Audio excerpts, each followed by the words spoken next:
Komputasi superkomputer. Bayangkan sebuah superkomputer, komputer tercanggih yang kecepatannya ribuan kali komputer rumah Anda, mungkin akan terwujud dalam beberapa tahun ke depan. Untuk sekarang, komputer ini hanya ada di pusat-pusat teknologi di dunia, seperti di kantor pusat NASA, di kantor pusat IBM, pusat riset nuklir, dan markas besar CIA. Jika komputer biasa bisa berkecepatan miliaran instruksi per detik seperti Intel Core 2, sedangkan pada superkomputer bisa berkecepatan triliunan instruksi per detik. Misalkan saja kita membahas superkomputer yang telah dikembangkan oleh IBM, yaitu IBM Summit.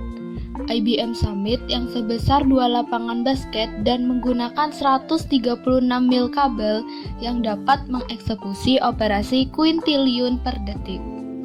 Sangat cepat bukan? Dan terdengar sangat canggih. Namun ternyata ada beberapa masalah yang belum bisa dipecahkan oleh Summit.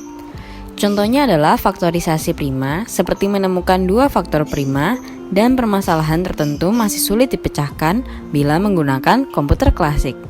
Kita diberikan pilihan, apakah kita harus mengimprove yang sebelumnya sudah ada, atau mencari alternatif baru?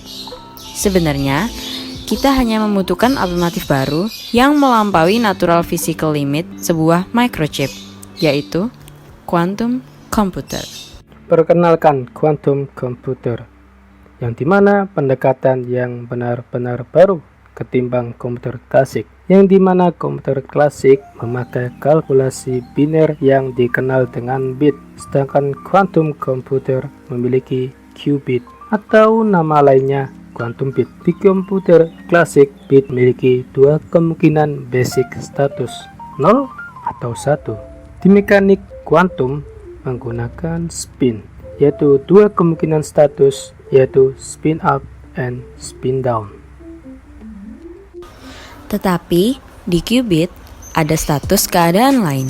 Ini bisa dikatakan state keajaiban ketiga, yang sebenarnya ini bukan state ketiga, tapi gabungan dari keduanya.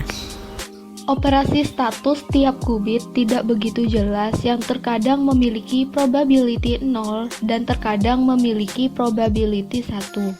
Operasi ini disebut superposition, di mana spin up dan spin down di waktu yang bersamaan. Inilah state keajaiban ketiga yang dimaksud.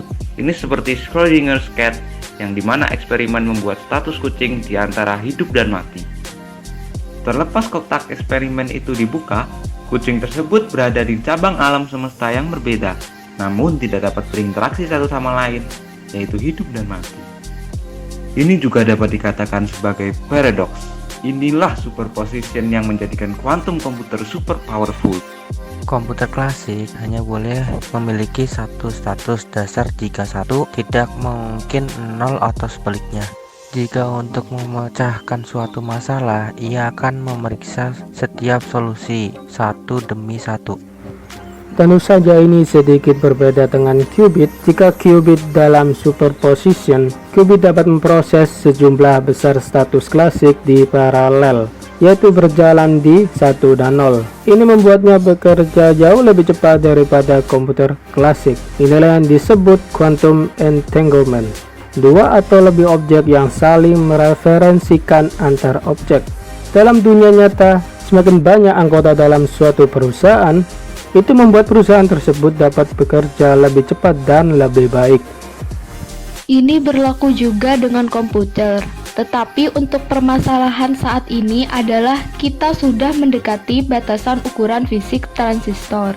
Jika kita menggunakan qubit dalam komputer klasik, hardware ini sangatlah tidak mungkin dikarenakan masalah yang ada, yaitu batasan ukuran fisik transistor. Di quantum computer, jika memiliki dua buah qubit, maka ada 4 kemungkinan hasil. Dan jika kita memiliki ratusan hingga jutaan qubit, kita akan menyelesaikan banyak permasalahan dalam satu waktu, atau yang disebut quantum entanglement. Quantum komputer kedepannya dapat diterapkan terhadap powerful AI, internet security, optimize traffic law, dan masalah logistik skala besar, high temperature machine, finansial, dan lain-lainnya. Dan yang mendukung penerapan kuantum komputer adalah algoritma kuantum. Lalu, kenapa tidak dibuat secara massal? Qubit terbuat dari partikel subatom, yang dimana subatom sendiri itu terdiri dari elektron dan proton.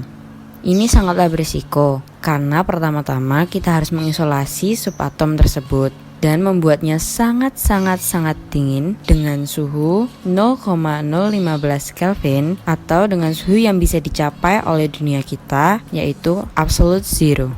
Dalam hal pembuatan juga sangatlah sulit dan harga tentu sangat mahal. Maka dari itu, untuk sekarang, kuantum komputer mungkin masih menjadi impian yang belum terwujud. Itu yang Anda pikirkan. Namun ternyata, sudah ada suatu perusahaan yang mengeklaim membuat kuantum komputer, yaitu Google. Mereka membuat kuantum komputer dengan 54 qubits yang dinamai Sycamore.